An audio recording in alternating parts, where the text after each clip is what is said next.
ফ্রেন্ডের second hand Gixxer আমি কিনতে নিছিলাম এবং ওইটা দেখে বোঝাই যায় নাই যে ওইটার সাসপেনশনের ফ্লুইড লিক করছে। সো এই কারণে ইউএসডি সাসপেনশনে আরো বেশি হচ্ছে স্টেবিলিটি পাওয়া যায় এবং আরো বেশি নিচে নামতে পারে। এক্স ব্লেড যতটুকু নিচে নামতে পারবে, হোন্ডা হর্নেট 2 যেটাতে হচ্ছে ইউএসডি দেওয়া হয়েছে ওইটা আরো বেশি নিচে নামতে পারবে। এইটা হচ্ছে ফ্লেক্সিবিলিটির ডিফারেন্স। এজন্য এইটার থেকে ইউএসডি সাসপেনশন বেশি ফ্লেক্সিবল কিন্তু একটু বেশি কস্টলি।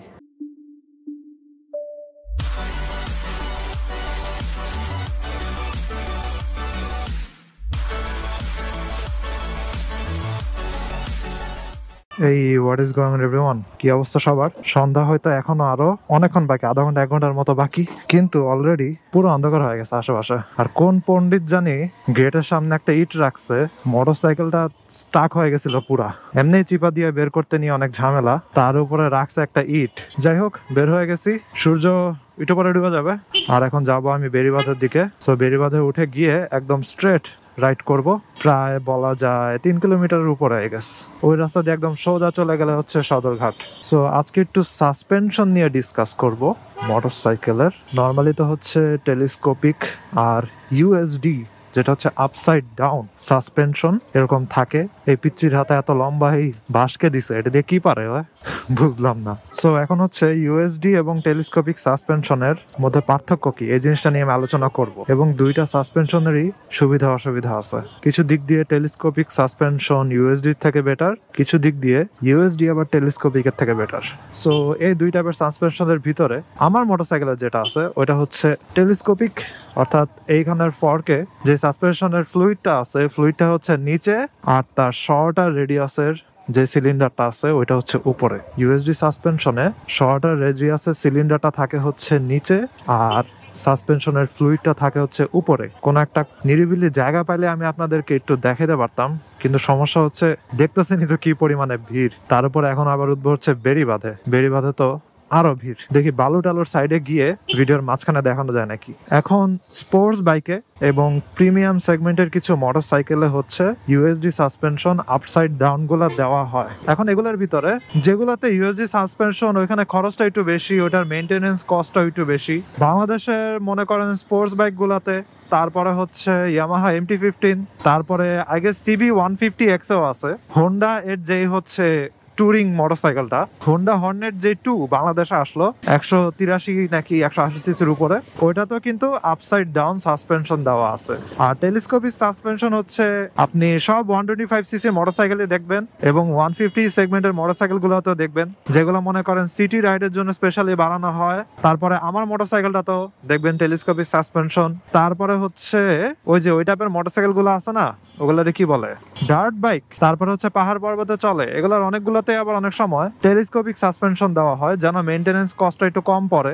এখন এটা শুধু মেইনটেনেন্স না, এটার ম্যানুফ্যাকচারিং কস্টটাও বেশি ইউএসডি সাসপেনশনের। কারণটা হচ্ছে ইউএসডি সাসপেনশনে যেহেতু মোটর রেডিয়াসের সিলিন্ডারটা উপরে থাকে আর চিকনটা নিচে থাকে, এজন্য মোটর রেডিয়াসের সিলিন্ডারটার সাইজ অনেক লম্বা হয়। আর টেলিস্কোপিক সাসপেনশনে মোটর রেডিয়াসের সিলিন্ডারটার সাইজটা হচ্ছে কম হয়, এজন্য ওইটা ম্যানুফ্যাকচারিং কস্টও কম হয়, এজন্য দামটা ইউএসডি একটু বেশি হবে। এবার টেলিস্কোপিক সাসপেনশনের একটা অ্যাডভান্টেজ বলি যেটা হচ্ছে ইউএসডি তে নাই।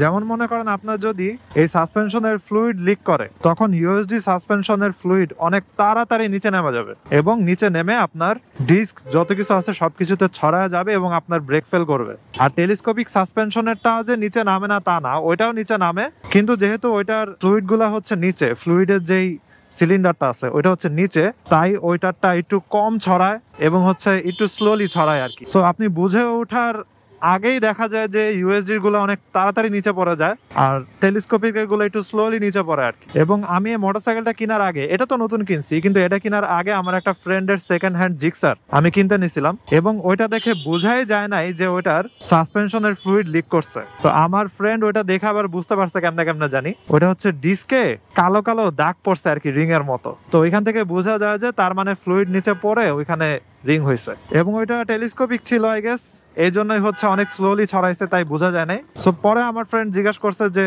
এটাতে কি ফুয়েল লিক করছে নাকি, দেন স্বীকার করছে যে হ্যাঁ এটাতে লিক করছে। যাই হোক, এটা টেলিস্কোপিকের একটা অ্যাডভান্টেজ যে আপনার ফ্লুইড লিক হলে ছড়াবে দেরিতে। তাহলে এখন কেন মানুষ ইউএসডি ইউজ করবে? কারণ ইউএসডি ইউজ করার অনেক সুবিধা আছে। এই সুবিধার মধ্যে একটা হচ্ছে এটা ইউজ করলে আপনার ফ্লেক্সিবিলিটি বাড়বে, এবং হচ্ছে আপনার সাসপেনশনের স্মুথনেসও বাড়বে, অর্থাৎ আপনি রাইডিং কমফোর্ট বেশি পাবেন, এবং আপনার স্ট্রেংথও বাড়বে সাসপেনশনের। তো স্ট্রেংথ কেন বাড়বে এটা তো আমি একটু আগেই বলছিলাম যে এটার উপরের যে সিলিন্ডারটা আছে, মোটা সিলিন্ডারটা, ওইটার সাইজটা অনেক বড় হয়, কিন্তু টেলিস্কোপিকের মোটা সিলিন্ডারটার সাইজ ছোট হয়, লেংথটা ছোট হয় আর কি। এই যে ট্রাক ওভারটেক করতেছে, ওরে ব্লিঙ্ক মারি, ও দেখে আমরা ব্লিঙ্ক মারছে, ওয়াও, ও আমার চোখ টিপ মারে, আমি ওর চোখ টিপ মারি, কি যে অবস্থা। পরে আমিও স্লো করছি, ও স্লো করছে আর কি। এই রাস্তা দিয়ে আসলে যেসব বাসগুলো আসে, ট্রাকগুলো আসে, এগুলো সব হাইওয়ে থেকে আসে, তো এই জন্য সবাই হাইওয়েতে চালানোর একটা মুডে থাকে, এই জন্য উড়াধুরা ওভারটেক চলে সব রাস্তাতে। এখন ইউএসডি সাসপেনশনের টেলিস্কোপিকের থেকে ফ্লেক্সিবিলিটির লেংথটা একটু বেশি হয়। কেন লেংথটা একটু বেশি হয় আপনাদেরকে দেখাইতেছি, সামনে গিয়ে মোটরসাইকেলটা রেখে দেখাবো। এখানে কি হলো ভাইরে ভাই, ট্রাকের সামনে দিয়ে যাইতেছি, বিপজ্জনক পুরাই। যাই হোক, আশেপাশে পুরাই খোলা জায়গা, এখানে দেখি মাঝখানে বিশাল এক গর্ত, ওরে বাবা বিশাল গর্ত। এইখানে হচ্ছে হাইওয়ে বানাবে আর কি, কনস্ট্রাকশন চলতেছে, এই জন্য সাইড দিয়ে এখন গাড়ি টাড়ি গুলো সব যায়। আর ওই সাইড কবে ওপেন করবে কে জানে, এখানে জাস্ট বালু এখনো, রাস্তা হওয়া তো আরো পরের কথা। এবং এই কনস্ট্রাকশন সিচুয়েশন গুলার কারণে এই রাস্তাতে এত ধুলা, নাহলে ধুলার পরিমাণটা একটু কমতো। আর এত পরিমাণে অটো দেখছেন, জায়গায় পাওয়া যাইতেছে না অটোর জন্য।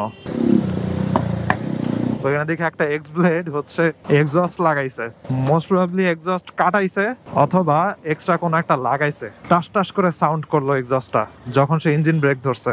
ওকে, এই দিকের রাস্তায় চলে আসছি, এবার আমি একটু সাইড করি, সাইড করে আপনাদেরকে দেখাই। এই যে দেখেন আমার যেই সামনের টেলিস্কোপিক সাসপেনশনটা আছে, সামনে একটা গার্ড আছে, এটা জাস্ট হচ্ছে ডাস্টের জন্য, তারপর এগুলো মোছা উচিত, কারণ এই জায়গাতেই হচ্ছে এই যে অয়েল সিলটা থাকে। এই অয়েল সিল যদি কেটে যায় তখন এখান দিয়ে ব্রেক ফ্লুইড বের হতে থাকে, কিন্তু ব্রেক ফ্লুইড যেহেতু উপরের দিকে আসতেছে কিন্তু অয়েল সিল নিচে, এজন্য আস্তে আস্তে বের হয়, এজন্য ছড়ায় দেরিতে। কিন্তু ইউএসডি সাসপেনশনের এই যে মোটা সিলিন্ডারটা আছে, এটা থাকে হচ্ছে উপরে থাকার কারণে ব্রেক ফ্লুইড গুলো গড়া গড়া নিচে পড়ে, যদি লিক হয় আর কি।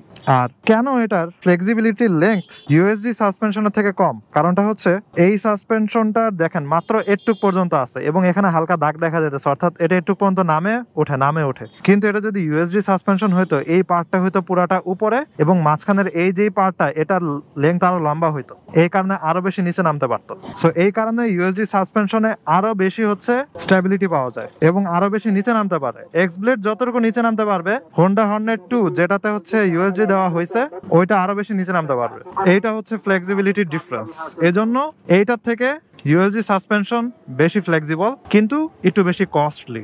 যাই হোক, যাওয়া শুরু করে দেয় আবার। সো আমি আপনাদেরকে দুইটা ছবি দেখা দিই পাশাপাশি। দুইটা ছবি হচ্ছে র্যান্ডমলি ইন্টারনেট থেকে নেওয়া। তো এইখানে দেখবেন যেটা হচ্ছে টেলিস্কোপিক সাসপেনশন, ওইটার ব্রেক করলে যতটুকু নামতে পারে ওইটার ডিস্টেন্স কতটুক, আর ইউএসডি সাসপেনশনের ব্রেক করার যতটুকু নামতে পারে ওইটার ডিস্টেন্স কতটুক। সো ওই পার্থক্য দেখে আপনারা বুঝতে পারবেন কেন ইউএসডি সাসপেনশন বেটার। সো আশা করি আজকের ভিডিওতে একটা মোটামুটি ভালো আইডিয়া পাইছেন ইউএসডি আর টেলিস্কোপিকের মধ্যে পার্থক্য। ইউএসডি সাসপেনশনে ফ্লেক্সিবিলিটি বেশি, কিন্তু টেলিস্কোপিক সাসপেনশন বেশি কস্ট ইফেক্টিভ। আর ইউএসডি সাসপেনশন ম্যানুফ্যাকচারিং এও খরচ একটু বেশি হয়, কিন্তু ইউএসডি সাসপেনশন টেলিস্কোপিকের থেকে অনেক বেশি স্ট্রঙ্গার হয়, মোর ফ্লেক্সিবল হয়। আর টেলিস্কোপিক সাসপেনশনে অয়েল লিক হইলে এটা ছড়ায় স্লোলি, কিন্তু ইউএসডি সাসপেনশনে অয়েল লিক হইলে ওইটা অনেক ফাস্ট নিচে নেমে যায়। এই হচ্ছে মেইন পার্থক্যগুলা। বাইক চালাতে চালাতে কথা বলতেছি, তাই হয়তো কিছু মিস যাইতে পারে, এবং আপনাদের যদি মাথায় চলে আসে কোনো একটা পয়েন্ট, কমেন্ট করে দিন, তাহলে অন্যরা ওইটা পরে উপকৃত হবে। যাই হোক, ডানে ইন্ডিকেটর দিয়ে নিলাম, এখন আমি ডানের রাস্তাটাতে ঢুকে যাব। আজকের ভিডিওটা এখানে শেষ করি। সুন্দর একটা সন্ধ্যা, অলমোস্ট সূর্য ডুবে যাবে অবস্থা। I hope you guys like this video, and if you are watching me for the first time you can kindly subscribe. তো সিন অন নেক্সট ওয়ান। সবাই ভালো থাকেন, সাবধানে রাইড করেন, টাটা। এই কলোনিটা সুন্দর আছে, একদম পুরা গ্রামের মতো, এবং ভিতরেও পুরা গ্রামের মতো। এই জায়গায় একটা খোলা জায়গা আছে পুরো গাছগাছালি দিয়ে, জোস।